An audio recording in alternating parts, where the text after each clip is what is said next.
안녕하세요. 원더풀라이프입니다. 오늘은 주택연금에 대해 알아보겠습니다. 1. 주택연금 가입 조건은 어떻게 되나요?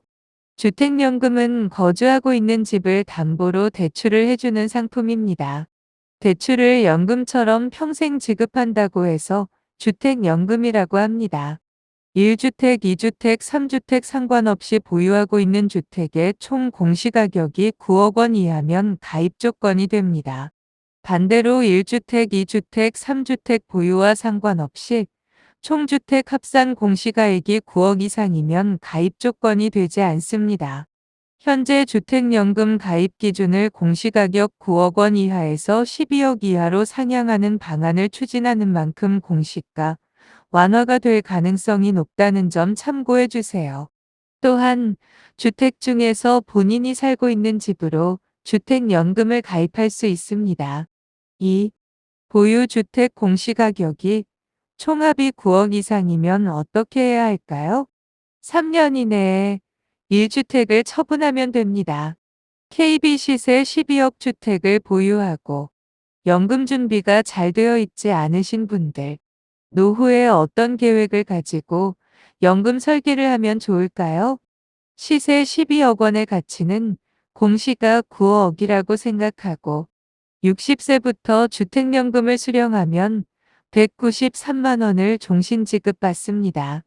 또한 70세부터 주택연금을 수령하면 268만 원을 종신 지급받습니다. 70세부터 수령을 하면 60세부터 연금을 수령했을 때보다는 받는 기간이 줄기 때문에 연금 수령액이 달라집니다. 나이가 많을수록 늦게 가입할수록 수령액이 커지는 구조입니다. 하지만 전 재산은 아파트 한 채를 모두 주택연금으로 수령하는 것을 망설이는 분들이 많습니다. 이 경우에는 공시가 9억의 아파트를 매도한 후 공시가 3억 정도의 주택을 구입해서 주택연금용으로 가입하시고 남은 현금을 여유있게 노후자금으로 활용하는 방법을 추천드립니다. KB 시세 기준으로 2023년 2월 서울 아파트 매매 시세는 평당 3,742만 원입니다.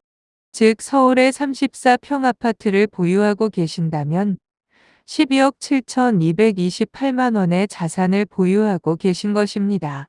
12억대의 시세가 형성된 아파트를 공시가로 환산하면 9억 이하의 경우도 많습니다. 즉, 서울의 34평 아파트에 거주하고 계신 분들도 주택연금 가입 조건이 되는 것입니다. 만약 기초연금과 공적연금이 제대로 준비되지 않으신 분들은 주택연금과 농지연금을 생각해 보실 수 있습니다. 3. 전 재산이 공시가 3억인 주택 한 채인 경우는 얼마를 수령하게 될까요? 대한민국의 주택연금 평균가액은 3억 중반이며 평균 연령은 70대입니다. 공시가격 3억 원의 주택을 주택연금에 가입하면 60세부터 63만 6천 원을 종신 지급받습니다. 또한 70세부터 주택연금을 수령할 시에는 92만 1천 원을 종신 지급받습니다. 요즘에는 주택연금을 긍정적으로 보시는 분들이 많아지고 있습니다. 하지만 현재까지도 자식들에게 집 한 채는 물려주고 가야지. 주택연금 또한 담보대출이니 이 집을 뺏기는 것 아닌가 하는 두려움으로 망설이고 계시는 분들이 있습니다. 당연히 국민연금이나 공적연금 수령액이 넉넉한 분들을 주택연금 가입할 것까지야 없겠지만 보유한 자산이 집 한 채뿐인 분들에게는 자식에게 용돈을 받는 불편한 상황을 만들기보다는 주택연금에 가입해서 몸과 마음이 편한 노후를 보내는 것을 추천드립니다. 주택연금 가입에 부정적인 분들에게는 이 말씀을 드리고 싶습니다. 80년대 국민연금이 처음 생겼을 때 국가가 내 돈 뺏어간다. 이 돈 못 받고 나중에 문제가 생긴다 하셨던 분들. 그때 국민연금 가입했어야 했는데 후회하고 계시지는 않나요? 과거에 국민연금을 불신해서 납입을 중지하고 계시다가 현재 일시불로 납입하고 연금 받으시려고 노력하는 분들도 많이 계시죠? 주택연금도 국민연금과 다르지 않을 겁니다.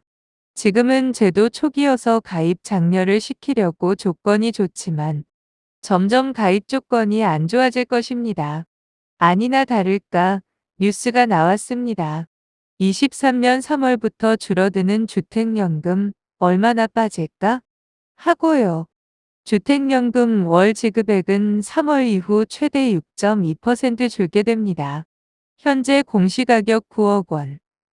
그러니까 시가 한 12억 원 정도 기준에서 월 193만 4천 원 정도 받을 수 있었는데 12만 원 줄어들어서 181만 원 정도로 줄어들 수 있습니다. 2월까지 가입하시는 분들은 연금 수령액이 줄지 않습니다. 3월 1일부터 주택연금을 신청하시는 분부터 수령액이 변경됩니다. 주택연금 가입을 고려하고 계신 분들은 2월 이내에 가입을 권유드립니다. 4. 주택연금 수령액이 왜 줄어드나요? 주택금융공사에서 매년 월 지급을 재산정을 하는데 3월 이후는 최대 6.2% 정도 줄어듭니다. 요즘 집값이 많이 떨어졌습니다. 금리 상승이라든지 또 기대 수명, 우리 의료기술이 발달하면서 수명이 늘어났기 때문입니다. 이게 한번 가입을 하게 되면 사망할 때까지 연금을 지급해야 하기 때문에 매년 집값 하락 여부, 금리 기대 수명 등을 반영해서 올리기도 하고 내리기도 합니다. 이번에는 집값이 많이 하락했기 때문에 연금 수령액도 줄어들게 됩니다. 내년에 집값이 더 떨어지게 되면 연금 수령액도 줄어들 수 있다고 해서 재작년에 1만 800명 정도 됐는데요.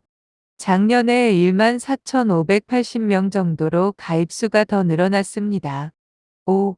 주택연금은 언제 가입하는 게 유리할까요? 집값이 떨어질 때는 미리 가입하는 게 유리합니다. 보유한 주택의 평가 가치가 높을 때 주택연금을 가입하면 지급액이 높을 테니까요. 하지만 집값이 오를 때는 최대한 늦게 집값이 올라갈 수도 있기 때문에 최대한 늦게 가입하는 게 좋습니다. 최근에는 집값이 빠르게 떨어졌고 다시 가파르게 올라갈 가능성은 당분간 낮기 때문에 지금 가입하시는 분들이 늘어나고 있는 것입니다. 6. 주택연금의 장점과 단점을 알 수 있을까요? 장점 1. 합리적 상속. 내가 주택연금을 주택가격보다 더 많이 받았다고 해서 자녀에게 그 부담액을 청구하지 않습니다. 2.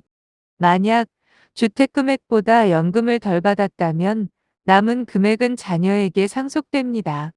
3. 집값이 하락해도 연금은 줄지 않고 종신 납입됩니다. 단점 1.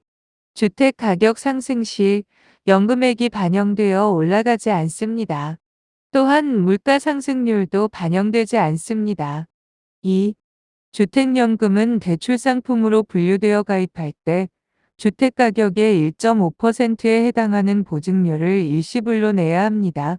중도 해지할 경우 받은 연금액과 이자를 한꺼번에 반환해야 하며 3년간 재가입이 불가합니다. 3. 질병치료와 자녀 봉양 등의 이유를 제외하고는 1년 이상 집을 비울 수도 없습니다. 오늘은 주택연금 제도에 대해 알아보았습니다. 여태껏 자식들 뒷바라지 하시느라 고생 많으셨습니다. 만약 보유한 자산이 주택뿐이라면 주택연금은 남은 여생을 좀 더 편안하게 생활할 수 있게 해주는 대안이 될 수 있습니다. 장점과 단점이 모두 공존하고 있는 만큼 본인에게 맞는 방식을 취해 평온한 노후를 즐기시길 바랍니다. 시청해 주셔서 감사합니다.